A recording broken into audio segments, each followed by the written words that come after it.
how that works from leaving school and building identity straight into such a big organisation like the military. Yeah, to put a little context to it, obviously, having served 11 years in the military as well, and now as a clinical psychotherapist, it's given me a big insight in the structure of the self and identity formation and how we can really become something and how we can deconstruct who we could become. Childhood shapes such a big impact, like a big form of who we are or believe who we are. And then the same way as you look at the military as an organisation, it structures a really strong sense of self. Identity formation around military organisation is huge. If you look at it as a scaffolding, it places all the scaffolding around what is a vulnerable child to some degree, and gives them such a strength of character, gives them a value system to work off, it gives them tenets and something to believe in. It in itself, within a whole community, becomes everything. It becomes the values, it becomes the direction, it becomes the future. And in that, it creates something amazing, but it also becomes something detrimental, because the moment that changes or the moment that stops or you're pulled out from it, so too is that structure of self, so too is that identity. And with that, when it collapses, I think it's one thing we've experienced recently on the course, and also personally, both of us, is the deconstruction of self and that identity that collapses through that. So I think it's a really important thing to recognise there, that the military is immensely strong for giving somebody a strong sense of self and a character and identity, but recognising how that can destroy and deconstruct itself, and where it's then down to the individual to reconstruct themselves after. I think within using yourself as an example, as a young teenager going into Harrogate, then there was no real structure of self. There's no identity really from there. Not a maturated self as an adult. You've learnt to become an adult through that, and through Harrogate, and then through into ITC, and then into unit.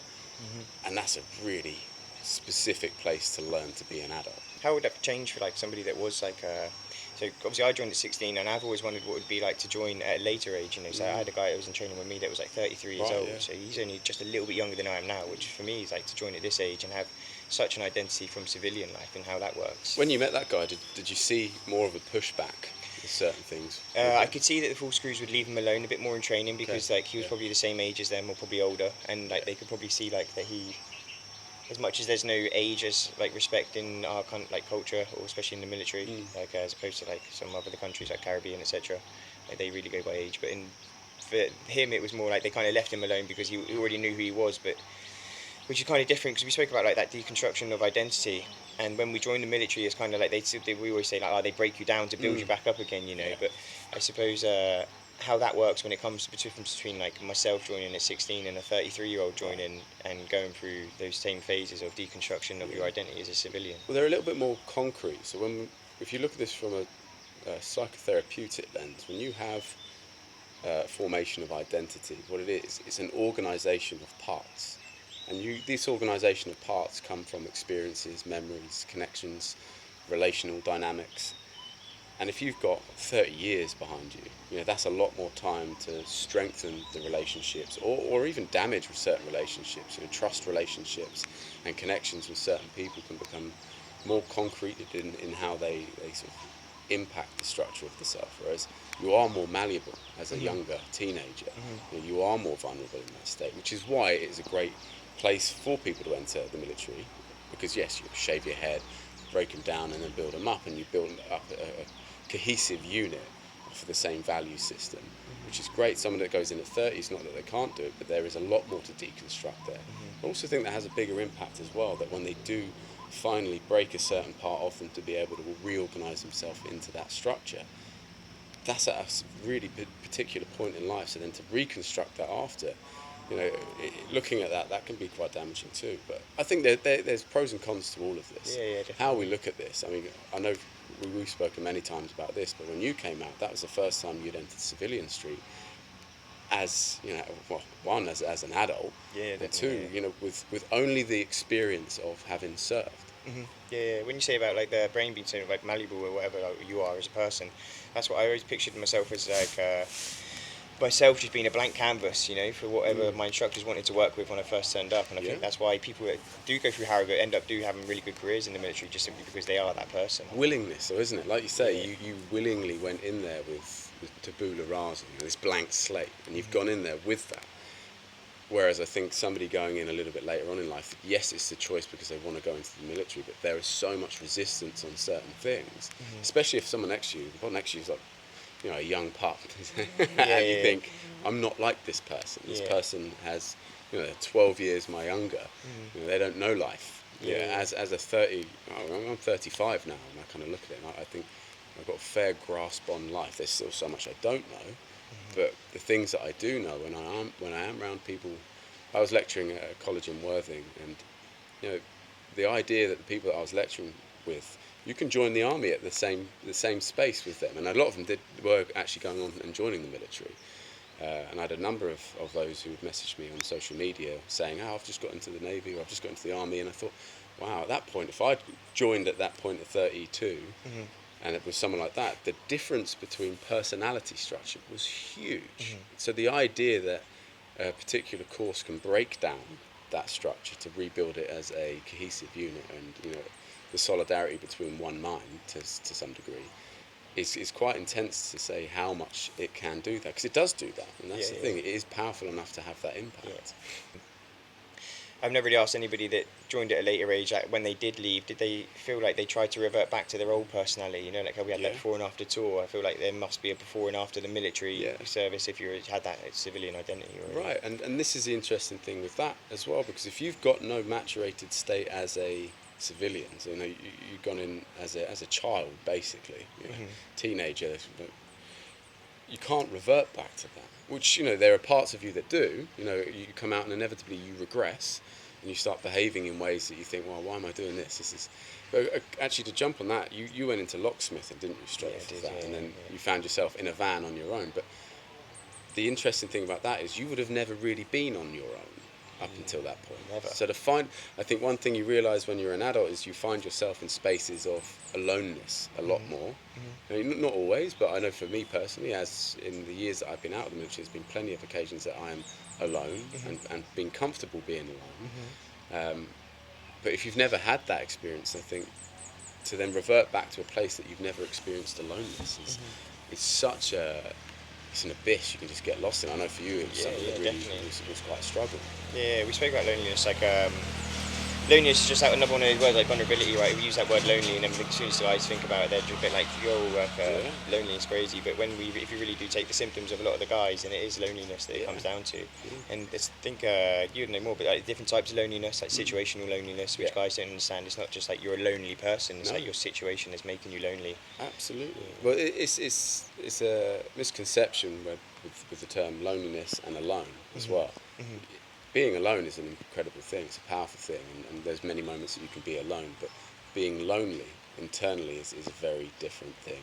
Like situational loneliness, and you said relational loneliness. You can be around, you can be in a space where there's a bunch of people, and you can feel deeply lonely.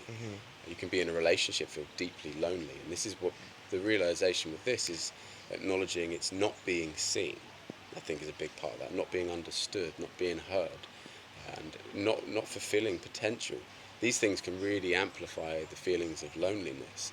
And I think for a lot of guys that go through such a long period of time of intense degree of personal growth, they accomplish great things in the military, and then they end up in a space where they're on Civvy Street and they're surrounded by people that don't get them.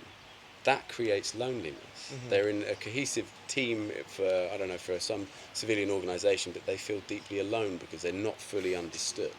And that's part of them then that is deciding, do I deconstruct the military person internally in me, or do I just stay lonely? And this is a beautiful thing about what this is, like coming onto this, and you see that people start to bloom again. In company of others, that you see that loneliness sort of start to ebb away. It's like, I'm around the company of others. Now, the thing with that is obviously you can't live on this. No, of course, you have to go back into society. You have to be back out in it. And it's then learning, well, how can you integrate the part of the military side of you with the civilian side that can then transition to a point that you don't feel so alone and isolated, because we ultimately do it to ourselves. This is an internal thing. Nothing that's happening here is happening to us. It's something that we are creating internally within ourselves, and that means we have autonomy and agency over decisions in what we make and what we do. I think what happens with military service is it takes away a lot of autonomy. We don't have a lot of agency and decisions in our own mind from a young age, which again, going back to the original question, is with an older person entering service, is the deconstruction similar in how it regresses back to before they join, so in their 20s? Yeah, there's an element of that, because they can search back through their mind a state in which they had autonomy and agency over the decisions they've made. And so I think that does play a role, because they can pull that back up and work with that. And again, it's something that would have to be sort of looked at and spoken with. But I think anyone I've ever met that has served and they've come back out, they have regressed back to a state in which they understood themselves. But then that is just all of these things are just a plateau for growth. They're just a place in which it can start. So if you revert back to a certain version of yourself, it's then going, right, now what step forward do I take? Yeah, it's not about regressing back and staying there, because again, that regression is a space of dysfunction within the mind. It's a space of going back maybe to take a step, and it's that red blue mind, to step back, step up and step in. Like those sort of concepts of being able to take that step back really does, in some ways, be able to benefit. But I think if you've entered at 16, you can't really, well, you can, but the stepping back, then you're dematerialising yourself to the point in which it can become quite dangerous. For me, like when I moved out here for the first year out here, when I went back last year and seen you guys for the first time in a few years, and everyone said how Thailand was, and I said pretty lonely, to be honest with you. Social circle was not massive at all. A couple of people outside of the gym when I train in the morning. But for me, I think it took quite a while for me to identify that it was that loneliness, even though I knew I needed that social connection. And I think how can people kind of tell the difference between loneliness and then the other symptoms that they might get, or how can you identify that rather than just sitting or saying 'cause I think it's really easy for guys to not quite grasp what they are actually feeling internally, and whether that's loneliness, depression, or just anything else like that. How do you identify that? I think you identify it by identifying the absence of connection. Is a really good way of looking at it, because oftentimes you can look around and you can think, well, I'm interconnected with a bunch of people, so that can make me feel full. Where are you feeling alive? And aliveness is a really key thing here, because I think for a lot of people that have experienced such intense emotions across the board, from hypervigilance to the stress of deployments and the stress of coming back from deployments, experiencing all of this is in the state of hyperarousal, burns out the nervous system. So what happens is you end up feeling quite apathetic and numb to a lot of things. I think a lot of the people we've served with have all felt at some point that feeling of disconnection. In disconnection. Fuck, I just swallowed a fly. Sorry about that. You're right, mate. There's hundreds of them around. In that state of disconnection, what it does is it reveals an absence of connection. Okay, but people can feel disconnected and not realise it because they're not looking for the absence of connection. We could be sat here and I could be internally really struggling, and I could feel I'm not connected. I'm not connected to them. But if I'm not looking for that, because if I just look at it from a visual perspective, I'm like, well, I'm with someone, I should be fine. Why do I feel so lonely? Well, it's because I'm not connected at a deeper level. There's the absence of connection. Now, when we sit with connection and we look at what makes you feel alive in connection, a great example was the barbecue last night, everybody chatting, there was a presence of connection between everybody. You can tell when somebody is disconnected or they're suffering from an absence of connection, because there is a felt distance. Now it's about becoming attuned to your own connection to things. Even looking at a vista and being like, wow, I feel really connected to what I'm seeing. I feel really present where I am. And that's becoming mindful. And that level of mindfulness in your connection to things is really important. And I don't think a lot of people are really, trained to look at it, especially coming out of the military. You sort of objective focus. So you're looking at what next action you can overcome and I'll do this and I'll do this and I'll do this. But are you connected to the things that you're doing? Do you feel the connection of the things you're doing? Because otherwise you just start to overcome each thing that's in front of you without connection, and that will generate an absence of connection, because then you look back and you think, well, I've done all this stuff, but I don't feel anything towards any of it. And that state of apathy will create a loneliness, because you're living your life almost as if you're on the outside of it. as if it's inside this glass box and you're watching it play out, and you're on the outside just seeing it play out, feeling no connection to any of it. And it's about reconnecting to the smallest things possible and then building up on that to feel the bigger scale of connection. So to answer the question simply, it's recognizing the absence of connection. It's like when you say, I like when you said the small things of connection, like because I think we take for granted when we leave the military, we all talk about how strong our bonds are with our friends in the military and stuff, you know. But even within those bonds, if a company of 60 to 80 guys, even within those bonds, in those smaller platoons, and then in those sections, you've got those smaller cliques. And we might think in the military, I've got 100 mates around me every day, but we only go to SCOF with like maybe 2 or 3 of our best mates, you know. But even then, like if you go to SCOF with maybe most blokes didn't go for breakfast, but those having meals with your best mates, even if it's just 2 of them, 2-3 times a day, and then leaving the military and not having that, it's like those smaller things that we do. It's a good point you raised there, because that came up for me recently, and I was working with a patient and we were talking about aliveness, and they were trying to understand what I meant by that. And to use that analogy, look back at when you were in training, when you were in depot, or when you're in unit, and like you say, you're surrounded by people, but then you see someone that you get some level of, oh, cool, I want to sit next to that guy. I want to chat to that person.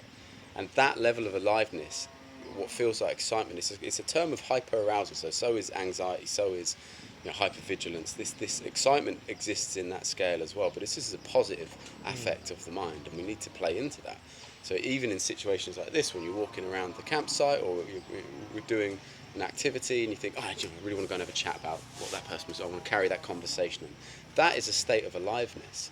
And when you find that in community, like you could be surrounded by 100 people in a unit, and you can, like you say, only isolate maybe 5 that make you feel alive.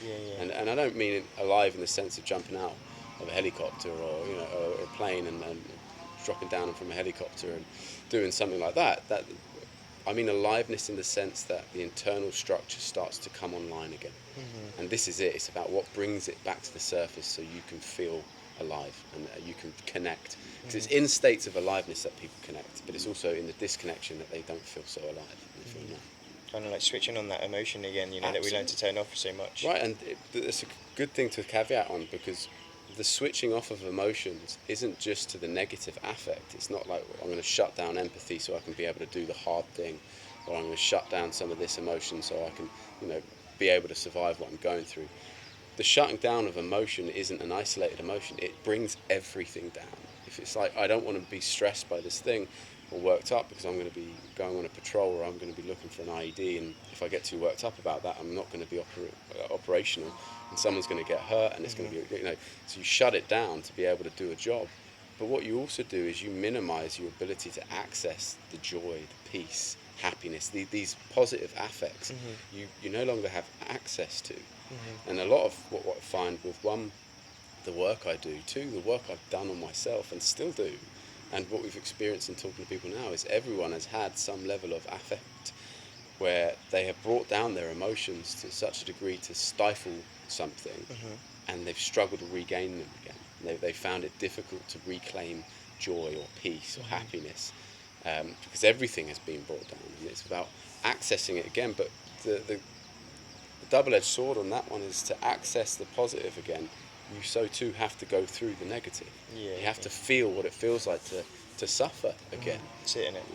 You've got to sit in it, and that is a state of discomfort which a lot of us are trained to not be sat in. We're very comfortable being in a lot of discomfort in other areas, but sitting in emotional discomfort is one thing that within the military you're not really trained to sit in. No, definitely not. And those moments are strange because we talk about like how like that loneliness part, but it's often that moment comes up in when we are feeling alone, or in those feelings of loneliness that we do feel that. Yeah, absolutely. Well, because again with loneliness, it's the isolating structure of self of thinking, well, nobody gets me. No, but which is interesting because it's such a commonality within veterans is the pulling away to one side, isolating oneself, and then to the worst degree. Taking their own life. Because again, it gets to that some degree to think I can't bring my struggles to anyone else because I shouldn't have these struggles. I should be able to just adapt, to get on with it and keep my head down, but I can't. But I can't share it either. And it's that level of isolation that creates such a deep-rooted loneliness that makes people feel that they're absent of connection when realistically they're not. No, There yeah. is a wealth of connection, but then this is exactly what I'm trying to do here, is create such a deep connection within, helping people realise that they don't have to live with such an absence of. So if someone wants to leave, like I know obviously we always say like, oh, when you leave, you've got to find your why, you've got to find your passion, but that's such a big thing to do, you know, and it's such a hard place to start. So if someone was to leave, how would you suggest like the first initial step to finding those small bits of joy? Would you say it's just, you know, reaching out to your mate, or if you don't not up to that, how would you say like to start slightly turning on those emotions again? To start turning on it, it sometimes feels contrived, because you have to look into doing it in the most basic of things. And I remember, I've forgotten who said it, there's a brilliant quote saying, if you can't be fully present and enjoy a simple cup of coffee in the morning, and you're not going to find it in the bigger things. And there's truth in that, and Yeah. there really is. But sometimes they're the things that we overlook. We rush through the smallest of things each day with the idea that we're going to achieve this big thing, then that thing will make us happy. But the idea is, bring it right back. Can you make a simple cup of tea in the morning and sit with that and actually enjoy it? Because if you're sat with that trying to do that and you're like, I can't, I don't, then that's the first thing to start working with. Because if you can't accomplish the simplest of tasks or the simplest of daily habits with a level of presence and enjoyment, you're not going to find it in the bigger things. And I think we often get brought into this bigger picture ideal, leaving the military, of like, well, okay, I'll do this and I'm going to achieve this. And we don't look at the small minutiae of detail they're going through to find presence and joy within those small things. And I think one bit of advice I'd say there is to look for that. Look in the smallest daily habits that can be accomplished. Like, here was a great example, waking up here and going, right, okay, I'm actually going to go and shower out of that big bucket, but I'm going to find enjoyment in this. I'm going to be present in this, brushing your teeth, the cup of coffee, and all of a sudden you start to feel yourself go, oh, I'm alive in this. I'm alive in this, and that's great. I'm connected in this. And you start to stack this, and then you look back on your day and you think, wow, that is a day I felt really connected to. That's a day I felt a lot of joy in, a lot of peace in, a lot of happiness in, a lot of connectedness in. And you know, you stack days of that, and you start to look back and you think, I am now feeling I have arrived. I'm present. And I think that's the first step for people, is not to look for this bigger sense of, well, you know, I don't want to feel down, or you know, I want to feel happy, I want to feel excited, and things just don't make me excited as the way it did of getting shot at. Because I remember when I remember in my 20s saying to people like, oh, nothing was exciting as getting shot at, that nothing's going to even come close. And I remember I was diving, and I was doing some shark diving, and again, it was great fun. I remember coming out and people were like, oh gosh, that absolutely exhilarating, wasn't it? And I was like, you know, It's alright. it was alright. And I'd seek for ways. I remember like pulling the back of a shark fin, being like, come on, give me A little bit more than what this is, and still to the day I do it. I've got to find snakes, or do something where, you know, you're pushing the boundary of safety just to get a bit of excitement, and that is not necessarily the healthiest way to do it, but I think that is where a lot of people end up. Drink, drugs, I was really going to say, reckless is that behaviour. the same like you pulling that shark's fin? Is that the same where some other guys go down the drug route and get that It's feel self-destructive. like that addict behaviour inside of them, even though they question, I'm not an addict, I've never been that way, especially in the military. You can't do that in the military, you can't be that person, you know. But Right. as soon as guys leave, they get that kind of feeling in them, and then they struggle to drop it. Yeah, and then you try and seek it. But this is the thing, isn't it? These are big dopaminergic responses, and what that means is you're looking for it because it has a bigger impact on the nervous system, and you start to feel something again. Now the idea is, we want to bring that back down to the simple things: the cup of tea, coffee, the simple brushing your teeth, a morning stretch. You know, and I appreciate that sounds really kind of like, all right, but to find there is an excitement in doing those things is what re-regulates the nervous system to a way that you can actually start to function without such high levels of dysregulation, like boom and bust, like, oh, life is boring, I'll go and get absolutely smashed, and I'll go and do something wild, and then I'm alive again, and then, oh, it's back down here. It's trying to find the homeostasis between that, the baseline where you can do simple daily tasks, and then when you do something, like you come here and you look around and you think, wow, this is amazing. And instead of looking around going, God, it'd be great if I was getting shot at right now, because then I'd feel really alive. And this is where it's really important to note that when we look at the core theme of what we're talking about with identity structure, now, is the identity structured around a level of exhilaration that is unhealthy and dysfunctional? Because I think it's typical for guys in the military or people in the military to fall into the category of adrenaline junkies or seeking this high level of intense emotion. In actual fact, it's not for intense emotion, it's just to feel something. It's actually quite a small feeling of something. They're seeking just something. I need to feel something. Because so many people are disconnected from the emotional state in which they exist in. It was only why it come to my mind when you said that about like some people go into like the adrenaline junkies, but it's more feeling those small emotions. When I went to, when I was in Winchester, there was a guy there he had double amputee, and there was a couple of them sat I think I was in a course, but just before I went to Carrick to get my, you have to go down and do that, I can't remember, kettles is it, to get your teaching qualification, and they were all into fish tanks. They were all veterans, but they was on the Nafion camp, and they was all in there and into fish tanks. And that's the guy, and he said, he said, there's a real thing about guys that get injured seriously. They enjoy just sitting and just enjoying their fish, and just sitting and just not necessarily fishing, but just having a fish tank at home.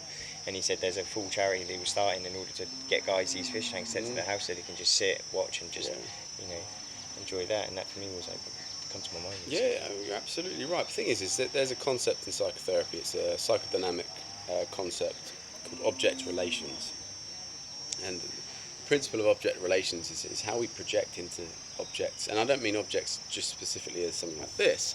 You could be an objective relation in which I project into to create connection, but it's the interconnectedness that exists in there. So the connection between those guys and the fish tanks is a sense of self can be projected into the fish tank in which they can heal and they can work with and they can exist around, look after, and in doing that they actually look after themselves. Now and I know I personally have, and I know a lot of people that have done it in a negative way. They project the parts of themselves that they struggle with into the bottle, into drugs, into hedonic behavior of self-destruction to try and feel some sense of self, but then it becomes so derogative and self-deprecating that that's when they fall out of love of themselves and they start to dislike themselves. It's really self-destructive. But finding the things like that where you on the surface can seem so simple in regards to excitement, but it's an object relation in which they can connect to, and they can connect to deeply, and then they can connect to themselves because of it. And that's the key thing. You're looking for channels to access yourself, channels to access your emotions. So by object relations, doing that through something is a really powerful tool. Obviously, therapy is a form of that.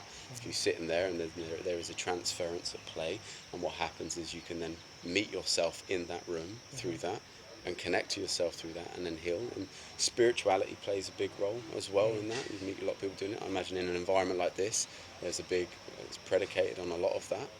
But nature in general, right? And fitness as well is another big one for that. But it's looking at how people can access parts of themselves. But it's the willingness to try, and it's knowing that they've got autonomy and agency. They just have to have the willingness to engage in it. Yeah, that's very true. You have to start. All these things that we're talking about keep coming up in my mind, like a gratitude journal. But it's like us as blokes, and it's like, you keep a gratitude journal.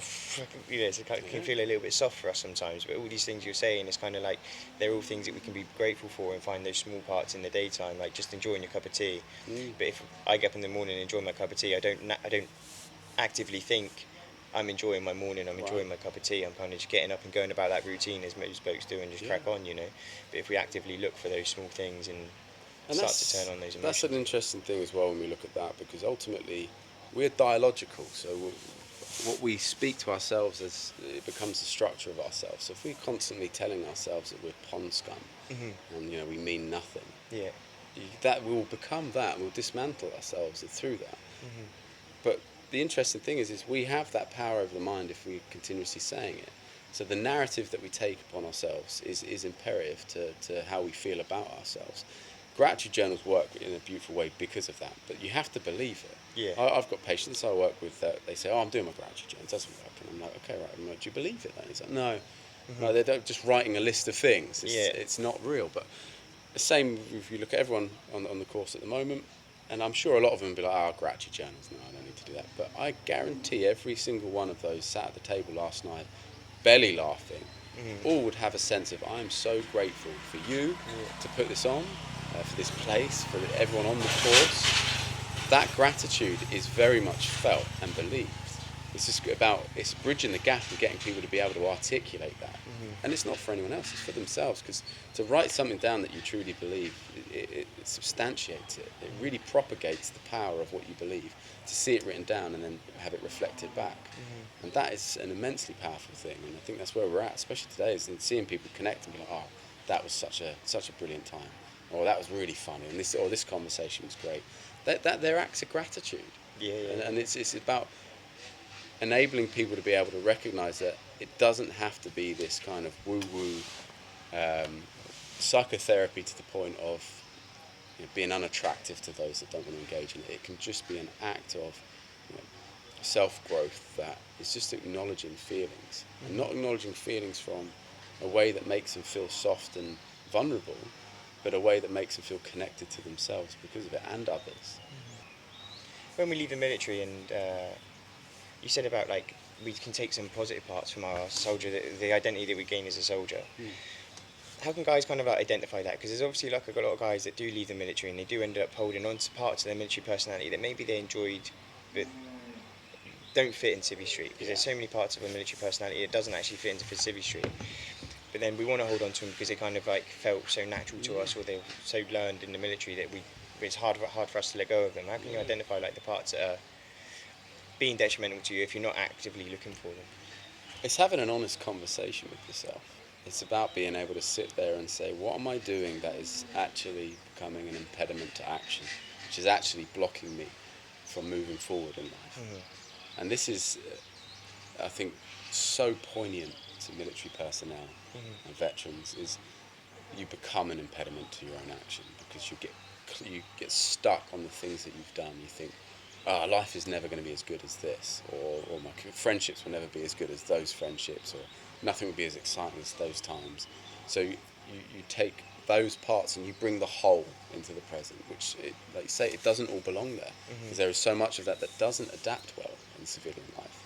So if you sit there and you ask to yourself, what am I doing that is chronically making it unable for me to move forward, and isolating those specific behaviours and those patterns. Patterns are a key one. I know for me, I looked at relationships and I was like, right, what am I doing that is causing so much dysfunction in my relationships, interpersonal relationships, not just intimate relationships, but all relationships. And it was this self-isolation because I couldn't connect to people. I wouldn't allow them past a certain point because I didn't trust them. I trusted blokes I was on tour with, people I were operational with, and anyone after that I thought, well, that's the category and that's the degree in which trust exists, this very small box. Now that's an impossible place for relationships to step into, because no one is going to be next to you when an IED's going off or gunfire's going down when you're walking down the high street. And ultimately, if that's the category in which you're basing relationships, then nothing's going to get close. So to sit there and say, well, what am I doing that's actually impacting this? And it's my ability to trust, and it's recognizing, right, I'm stopping this.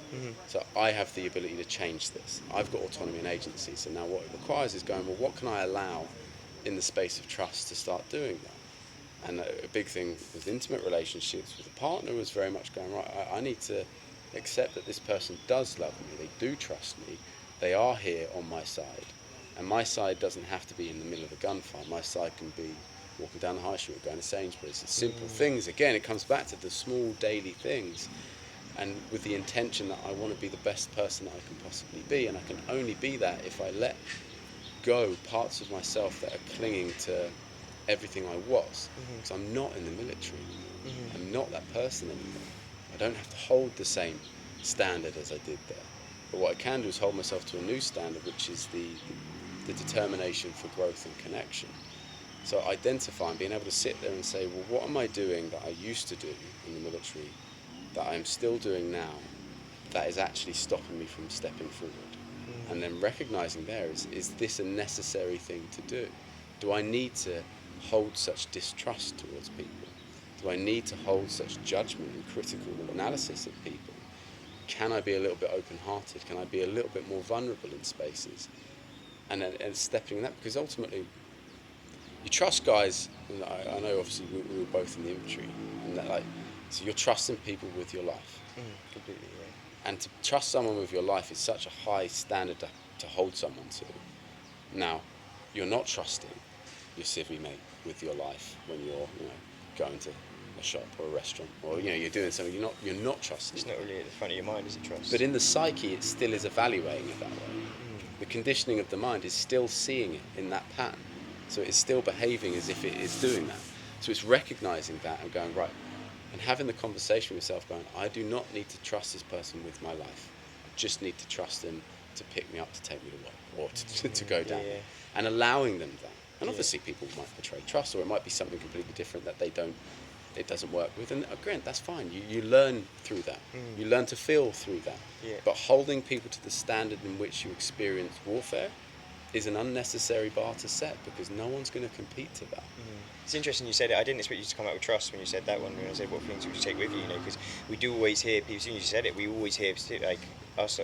I haven't said it in a long time, but I don't trust civvies. Yeah. And it's like there is no reason why we shouldn't trust civvies, because it's in a completely different environment, and we trust ours. Like as you said, obviously we've known each other for a very long time, so I trust you as a person now. But if we got attached to another infantry section, for example, that I didn't know the guy so personally on, I'd trust them because I know the training they've been through, and I know they'd be able to get me out of whatever situation they needed.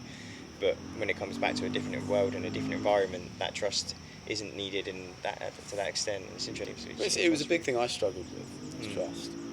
And it poured into so many different dynamics of relationships that's what led to me feeling very alone. That loneliness that I felt was just such a painful place to be, because I wouldn't allow myself to trust people. And it swung so far the other way, to the point that I abhorrently distrusted people to the point of dislike. And no one had done anything for me to do that. It's just I wouldn't allow them to be held to the same to that standard.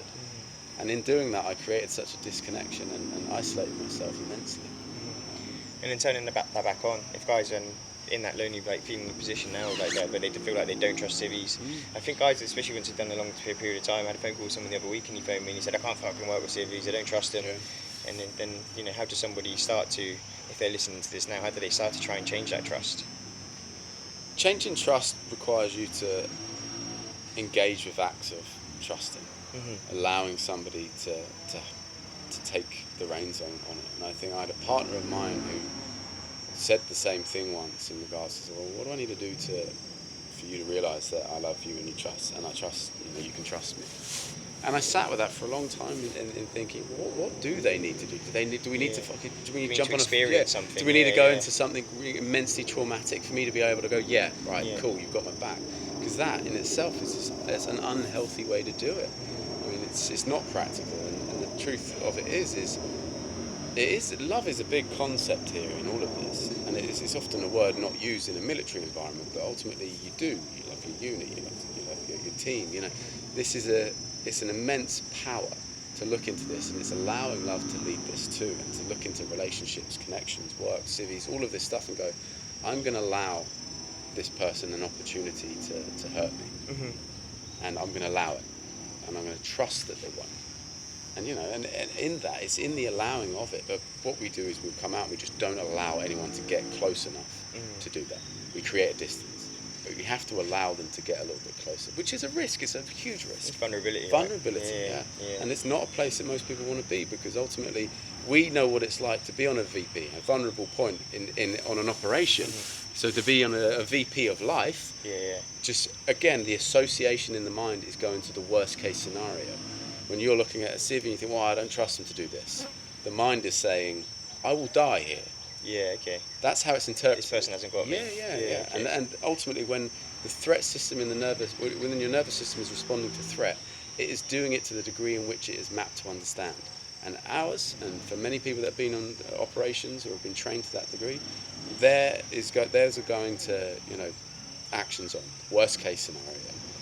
And the mind stays doing that. And this is about when we look at deconstruction of identity, these are the parts we need to pull out and not live with. We need to pull it out and go, right, I recognise that this kept me safe, this kept me alive, and I got through this.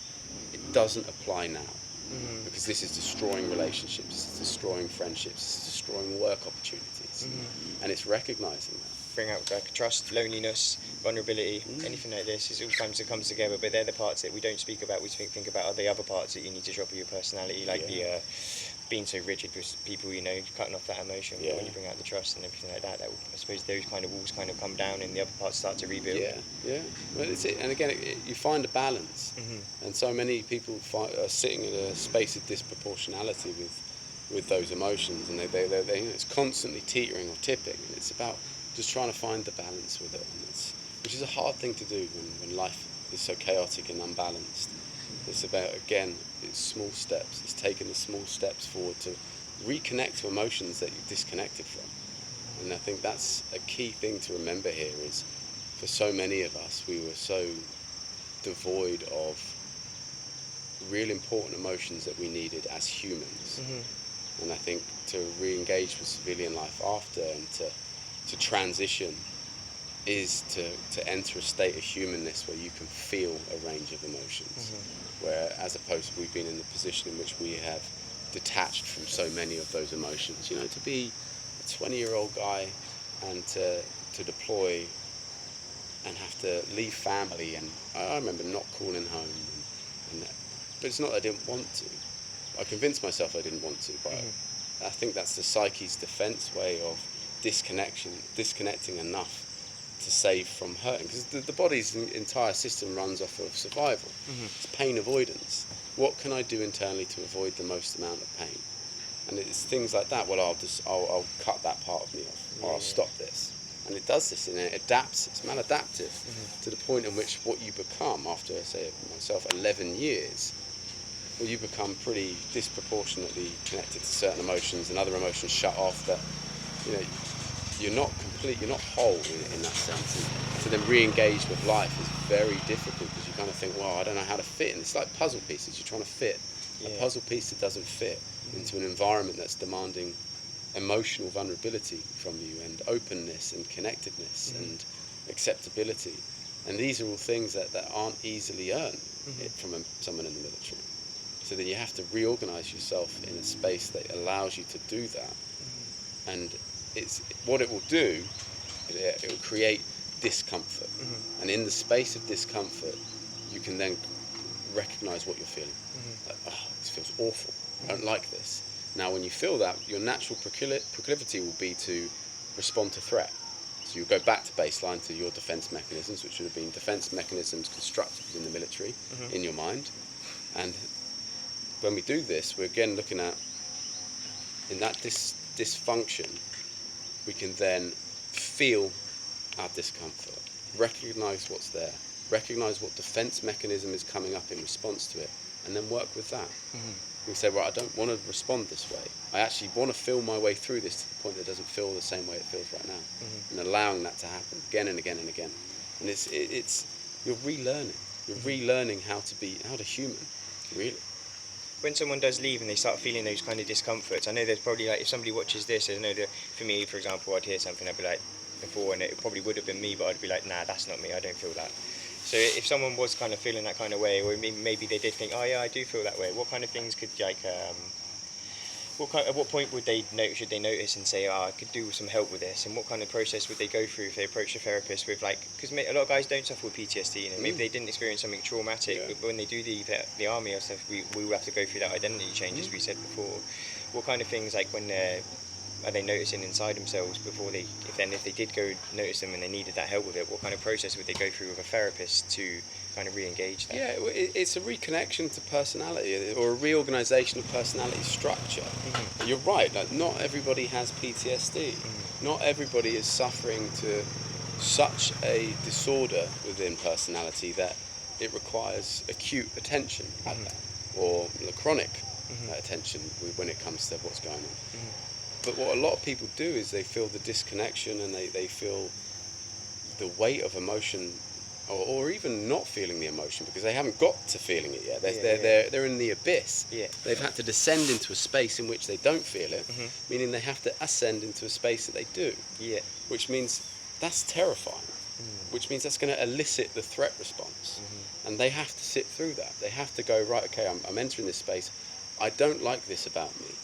Don't like that I do this thing. You know, I don't believe I've got PTSD, I don't believe I've got this thing, but I don't like that I'm doing this. I'm like, okay, right, well, if we've got to focus on this thing, you've got to be prepared to face the discomfort that focusing on this brings up. Nietzsche said it, you know, you stare too long in the abyss and you become the abyss, and it's true. But then you become that to a degree in which you can then work through that. And when you're in that dark space and then you're recognizing the parts of yourself that you struggle with, you can start to tear down masks. You can say, hang on, I do recognize this feeling. It is tough. And I recognize every time I feel this thing, I put this mask on and I engage with these people because that's what I'm trained to do. In fact, I'm not going to do that. I'm going to leave it down. I'm going to sit in that discomfort, and then I'm going to recognize what I see about myself, and then I'm going to see who I am after that. And I'm going to keep doing that in different situations. And after I do that, I'm going to recognize what it is like to be somebody that actually embraces the emotions I have and doesn't stifle them or suppress them. Because it's true, not everybody has trauma. But I think what a lot of people do have is a fracture or a wound from experiences they have. And I think this is across the board, everybody. At some point there is a moment in childhood, in teenage years, in maturated adulthood, a fracture in the psyche appears when the purity of being human is broken by life. Because life does that, it's hard. It's hard, whether you've been in a war, whether you've been in a car crash, whether you're an abusive parent, whether you got bullied at school.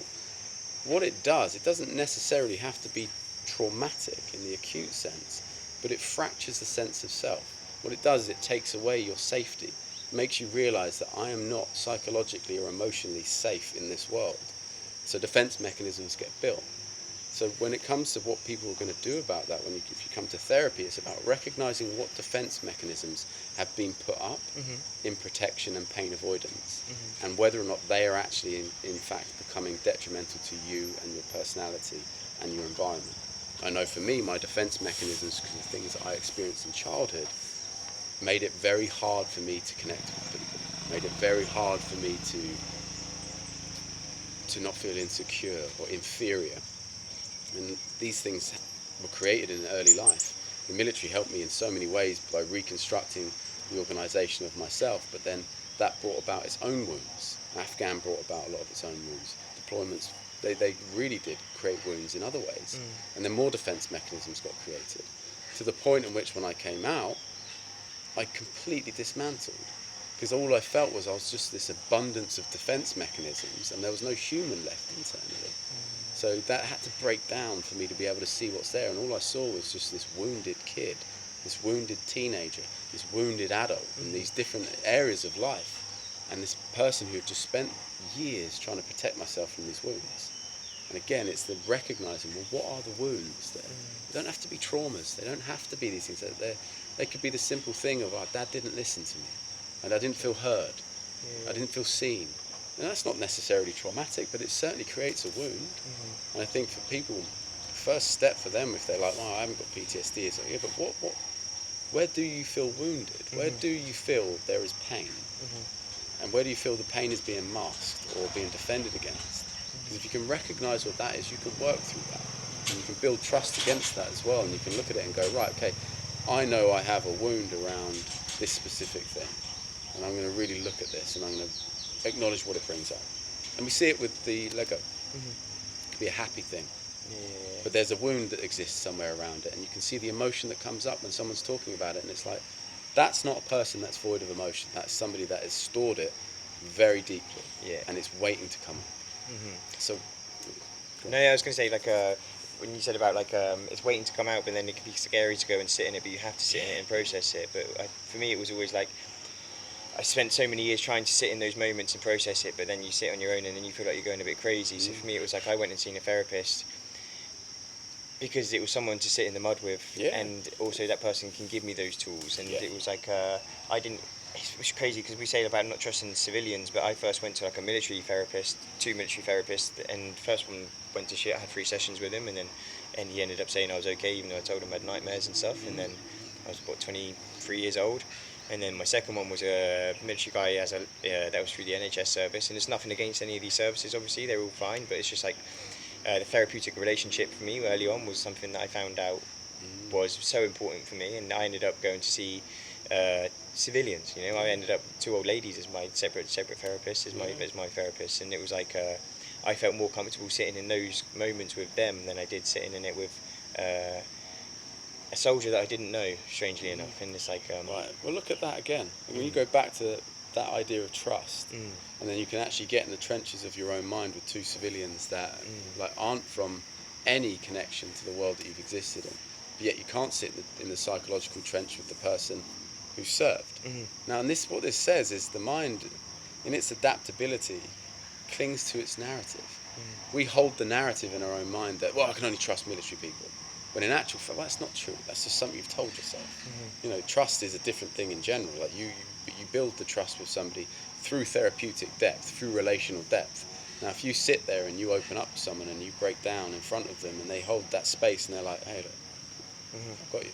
Yeah. That's as much as being in the trenches with somebody with rounds going over your head and your mate going, it's all right, we've got this. Yeah. Like, it really is, because ultimately the warfare in the mind can be just as dismantling as the warfare on the ground.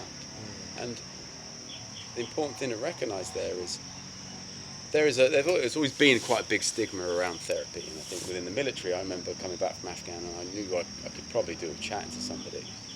I paid privately for a therapist because I didn't want this big black mark stamped against my name. Yeah. That was it. I knew immediately if I did that, I would never be able to go on courses that I wanted to go on. Now that does not create a space for vulnerability. And I get that it needs to have the ability to do hard things without feeling like it's going to break you all the time. And if you talk about it, then you're done for. But at the same time, especially for veterans, the idea of talking about someone isn't about sitting there and just talking about feelings and it being this space. It can be an environment where you're just learning to navigate yourself. You're going like the same way as you take, if your car didn't feel like it's running right, you take it to a garage and go, I just don't think it's running too right, I just want to get it checked out. The same as your body feels, or your knee's gone, you're going to go to a physio, or you're going to go to a doctor, you're just going to get checked out. Going to a therapist is basically going, I just want to see if I'm orientated on this map right, and I'm moving through this, okay, because at the moment it doesn't feel like I'm on stable ground, and it's good to have that somebody to say, hey, look, I'm walking on this bit, and they can say, hey, look, what it sounds like to me is, you're on a rocky outcrop and about to slip off. So just you say that as well, like I feel like when I first ever went into therapy, it was like I went there for that thing, like something was off, and I felt just 100% not myself, But then as I went into therapy, and therapy's, I think, introspection's a skill, and then as therapy got deeper and deeper, went down to the bottom of therapy, things got really hard, like sitting in those sessions, like EMDR sessions for quite a while, like they're hard sessions to sit in, like you are thinking about things deeply, but then as you come out, and even like as I felt like coming out the other side, or as you process those sessions, I always felt like having that person, like some people say you get stuck in a therapy loop, but for me it was like, my thoughts can go so quick sometimes, and then you start arguing with yourself in your head or something, and then like for me having that therapist there to just sit with me and even just be that person, it sounds like this, it sounds like that, that's helped me tenfold, even over like the last 2-3 years or something, even I still see her today, still see her this currently, and just for that reason. I'm not going in there saying I feel sad or anything like this, it's going in and I'll explain to her like whatever my situation and what I'm thinking about, and she'll say, it sounds like this, and that second person. I think it's an important thing to recognise here is like, what's the problem with that? Because ultimately, yes, therapeutic loops can be detrimental if there is no growth or if there is continual dependency. Now, if there is maintenance, fine. Dependency, you always have a level of dependency at the start of a therapeutic relationship if there's transference involved in that way, depending on the modality, not so much with CBT. But for a lot of others, when you start diving really deep, there is a dependency because you're basically entering a space in which is, you're holding on. You need to hold on to something. You're trusting that person with your life. Of course. Of course. It's just because you're in therapy. To be in continual therapy is, as a form of maintenance, is a really healthy thing to do from the perspective of, you don't buy a car, take it for an MOT, and never ever go to a garage ever again. You think, this should just work. Always. Yeah. It's the same way as with your body. You don't just expect it to just do its thing and it never to falter. So having the checkups, going in, speaking to somebody, having somebody PT you can train with, having friends you can talk to is a really big thing. But having someone that is unbiased, that you can say, you know what, I've had a really rough week this week. Well, it's not been a traumatic week. It was just a stressful week. It doesn't necessarily mean my childhood is playing out in actions in it. It's been tough. It's been heavy. And having someone that you can unload some of the heaviness onto or into the room and share it's just a really powerful way for you to then stand up and walk out and be like, I'm really glad I did that. Yeah, yeah, yeah. And that, I think people often, they don't see the power of sharing that load and sharing the weight of things with. Mm-hmm. It doesn't have to be completely taken in its totality on your own throughout your life, as if that is some expected thing. Yeah, yeah. I think most people have had that one person in their life, or at least a couple of conversations, at least if you haven't got many people like it, where they've walked away from that conversation and gone, God, that really done me some good, or maybe they've sent a message saying thanks for that conversation, I needed it, you know. And just because they didn't pay for it, it's like that was still a form of therapy conversation, you know. You weren't walked away feeling that exact same way. Yeah. It's just because you're paying for it that you see it as like a weaker issue, or like a vulnerable Yeah. form. But then this is again why it needs to be changed to some degree, but it's the way it can be changed is important to look at, and it's certainly something that I've been looking at. And you know, I was so against therapy for a long time. I used to, even in the military as I was coming out, and they put me through DCMH, different therapists, and I'd see it as an intellectual battle. I'd go in there and I'd read a book about whatever modality they were, and I'd go in and I'd just become. It was really bad, my behaviour in how I approached it, until I recognised when working with this civvy again, and he was a coach, but he was a psychotherapist as well, and he just slipped under the net, and he said something to me, and it opened me up in a way that I found a vulnerability internally, and I had this brief moment where I was like, do you know what, I like this person, I do trust this person, and I think they can hold what I've got. I think they can take the weight of what I've been carrying. And I remembered, opened it up in the room, and he just looked at me and he was like, oh yeah, that sounds tough. It's like, cool, let's dive in, let's have a chat about it. And just feeling this overwhelming relief of like, okay, I'm not alone. I can share this. That's okay.